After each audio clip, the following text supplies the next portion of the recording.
Hi everyone, it's so nice to be here today and nice to see you all. So I'm Györgi, and today I will talk about our research on everyday politics, a bit on behavioral change, and also how we start and why it's so important to start questioning some of the narratives that we all normalize in our society, in our day-to-day life, and why we should not trust the process. So the 21st century will be defined by society's ability to respond together to the multifaceted crises that we all face.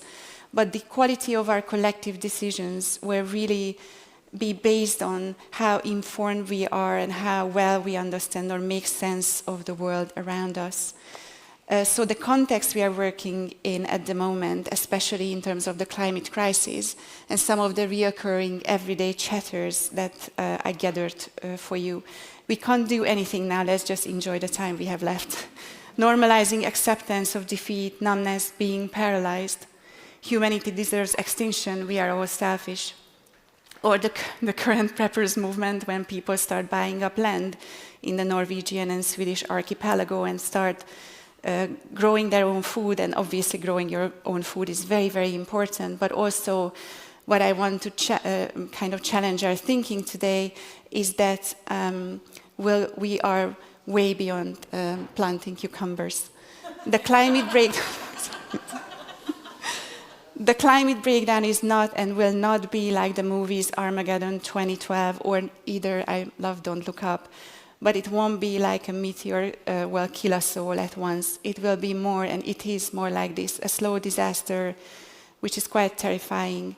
But taking a less emotional and more pragmatic approach, some of the trade-offs and the true costs that we are facing, for instance, very simply, what happens when our train tracks, for instance, in the UK are tested to endure 27 degrees, but we will have 8 to 10 degrees hotter summers in our cities on the hottest summer day between March to October when the summers will last. What happens when, for instance, business as usual scenarios, New York will face a Hurricane Sandy-like flooding twice every month? What happens when we are trying to take our kids to the playground, but the equipment is too warm to even touch it, or our groundwater, water management, and all the other key questions? And this is a quite beautiful quote from Sheila Yasanov. In the minority world, not in the majority world, people still believe in the technological fix, that if push comes to shove, we will be able to solve things. And if you pick up the newspaper, scientists continually dangling very seductive fruits in front of you. The message is that we will be all okay and that we don't need to curb our appetite. And this is also very nicely aligns with a bias called optimism bias, that actually bad things only happen to other people. But I want to remind us to some of the systemic security risks that we will face in the near and long-term future. So how we make sure that we move from practices of othering, fear, and declining civility, which we can observe everywhere these days, towards care, and entanglement and connectedness, but also understanding why citizens today feel so unheard and excluded, and how we move beyond tokenistic citizen engagement approaches and pair them with governance innovation, but also how we turn towards one another with moral and intellectual humility, moving beyond this divisional, boundaried idea of security, of we have this piece of land and redline it, more towards connectedness and mutual thriving. Governance, what we mean by governance, is about a framework of decision-making. So we know that more diverse governance structures make decisions more robust, responsive, and innovative. And it's both the questions of the how, so who is part of the process, and how we make that process work together. I couldn't leave an AI-generated businessman. There is a huge asymmetry on who pollutes the planet, and this is an old data, but I think still very relevant.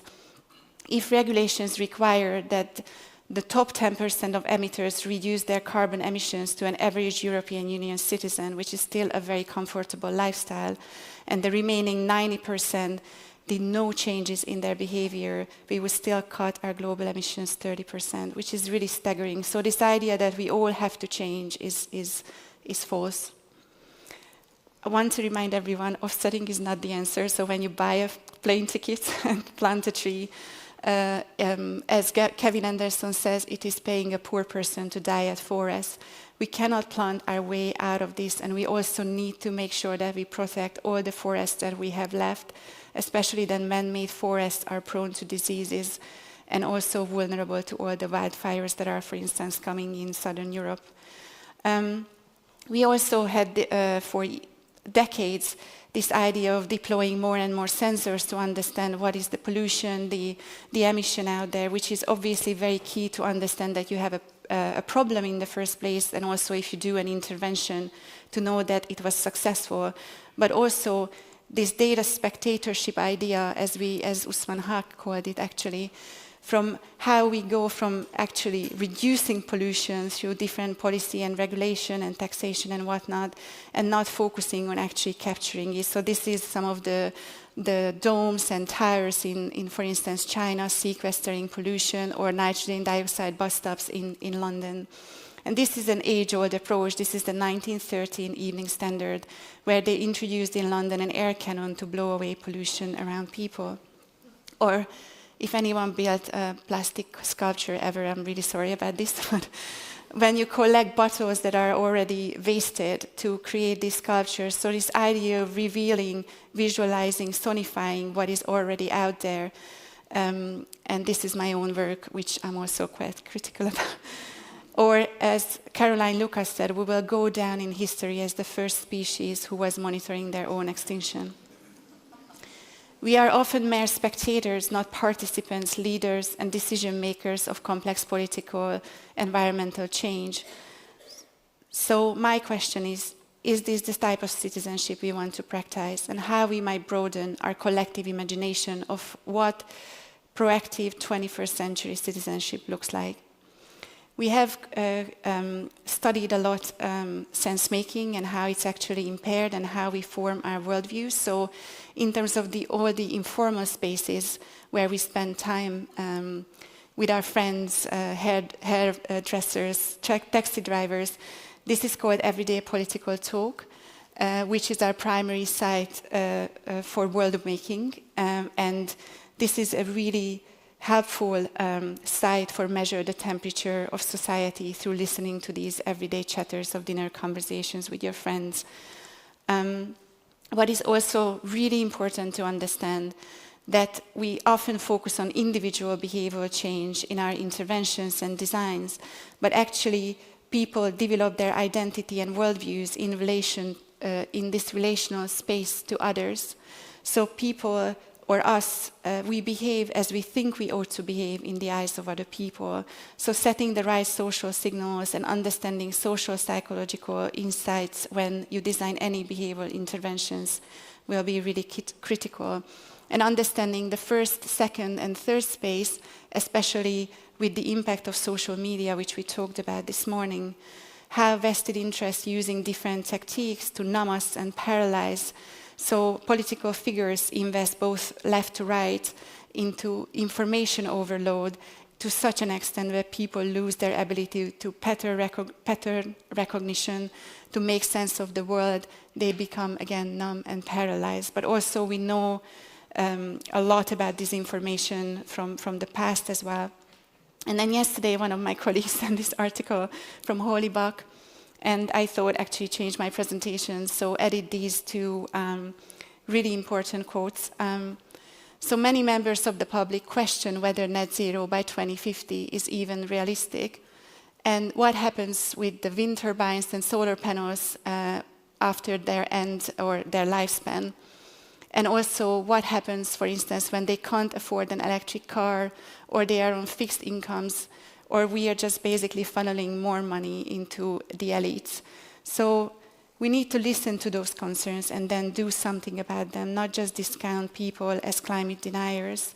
And thinking that the public is always misinformed is actually quite condescending. So some of the things that she encourages us to do is when conflicts over values and distrust of elites arise, we should bring them to light and have those difficult conversations, and also discussing of who's profiting from this transition, especially when we look at just transition lenses.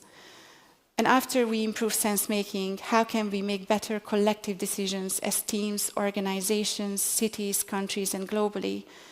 So some of the skills and principles that I brought today hopefully will be useful. So close the gap between vision and reality. So this is very kind of old slides of smart cities, which actually Anab Jain calls a blue future. But this is one of the local authorities' design departments. So how do you jump from this to this? But also the scale of the challenge we are facing, especially local authorities, cities we are working with in terms of transport, retrofitting building, and so on, is really challenging. How do you support your teams to develop the right cross-cutting skills to adapt to uncertain future trajectories that we are facing at the moment? So developing cross-cutting skills from risk analysis to anything that improves their cognitive flexibility, so they are able to change perspective quickly and adapt to new changing environments. I just drink a bit of water.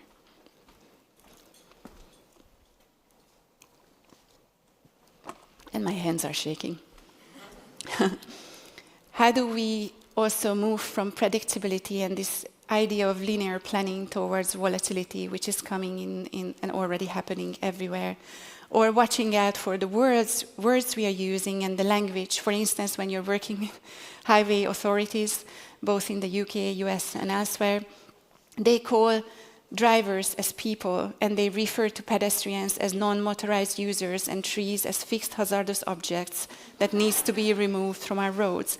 So how do you start working with these critical companies that are super important stakeholders and understand how 60 years of policy making and the words and the way we think about the world is really changing the way we design solutions, and making sure that, for instance, in their case, their only KPI is taking a driver from A to B in the fastest possible way. Or how do you start thinking holistically and keep different skills at mind whenever you design an intervention? We can see that from human-centered design examples, Airbnb, Uber, how they had detrimental impact at scale. So how do we start understanding and holding these skills in mind and studying some of the potential unintended consequences? Or, for instance, how the intention of policy actually translates on the ground. So greenwashing, for instance, often happens because the policy doesn't translate into daily practice. Daily practice doesn't translate into the outcomes or the impact that you hope to achieve. So how we understand all of these different levels will be really key. In this case, for instance, you sometimes have policies of meaningful amenity space. And developers, what they do, this meaningful amenity space supposed to be on the ground floor because residents can gather and create a community, and people don't like to use, for instance, when you provide something on the rooftop. And then developers come and they put a lot of balconies on each unit and then add up the numbers as meaningful amenity space. So how then policy becomes this box-ticking exercise is very crucial. Or how do you embrace complexity? This is my pet peeve with electric vehicles.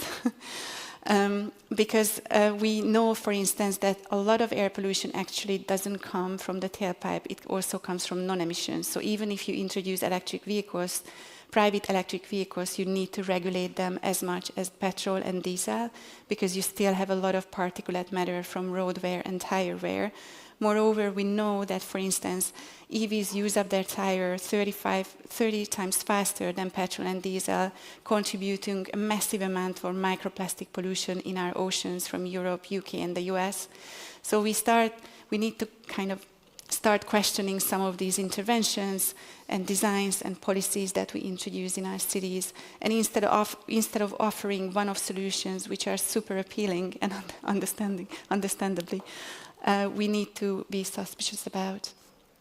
How do we hold space for plurality, for different positions, points of views, and logics? So I don't know if you observe the same phenomenon, but people often jump to conclusion and take sides, but also we don't often account for the diversity of human experiences and the innermost drivers and values of people. So many of the communications, for instance, in the US there is this beautiful research around the innermost drivers and values of people and how you communicate. For instance, Republicans respond more to family, pride, national pride, nature, when Democrats may be more to equity and justice. So how we start tailoring and understanding these different values, but also the importance of diversity. Diversity was identified as one of the most important aspect of collective intelligence, apart from gender equality and transactive memory. So just because you put together a group of very smart people, it doesn't mean that your collective intelligence will score high. You really need to understand these nuances, or we. And improving diversity also means giving women more and higher political status. So we know from evidence and research that in countries where there are more women in higher political status, the emissions are much lower per capita, regardless of what government those women work in. And also, this is a bit older research, but the 1,000 biggest philanthropic funders only found 0.2% women-led, women-designed climate solutions. 99% of them are actually investing in white cis male design solutions, which are technologically driven, much more riskier. And due to our gender norms, women actually experiencing climate change and climate disasters in a much more direct way. So therefore, subsequently, they design very different solutions as well. And this is something around how you start leading by example as leaders. So how we not only create safe, but also brave spaces. So avoiding shaming, blaming, and how we encourage tension and friction, which is super important in teamwork, and speaking up as well, and allowing the critical reflections and seeing them as means of growth and innovation. And a few inspiring examples, because I ran out of time, sorry. This is our work in Västerås in Sweden, where we co-designed, you might have heard, qualitative cornerstone indicators from Yannick Boden in Wellbeing Economy in Canada. So this is a community-led set of indicators around what this community considers as a healthy future for them as a set of outcomes. So the number of people who feel at peace on a Sunday night, the number of people who partake in an activity outside the household each week, or for instance, people who enjoy not owning a car, which already implies that there are indeed people who need to use their cars in our cities. Freetown, the tree town, so this is around following mudslides and heavy rainfalls and loads of disasters. They actually introduced this campaign, and instead of co-benefits, they really set out a set of key objectives, from poverty alleviation to meaningful engagement of the private sector through their CSR strategy, and it led to local economic growth. It's a really beautiful project. Or for instance, West Oakland, they last year reached their first 5 years target. They, as a steering group, designed almost 90 interventions together, local groups, stakeholders, truckers, religious leaders, school teachers, and the community, health practitioners. And they developed the accountability and financing framework as well of how to improve pollution in the most vulnerable neighborhoods. So I leave you with these, three questions. How do we build and invest in soft infrastructures? And how do we amplify uncommon logics and currently marginalized practices?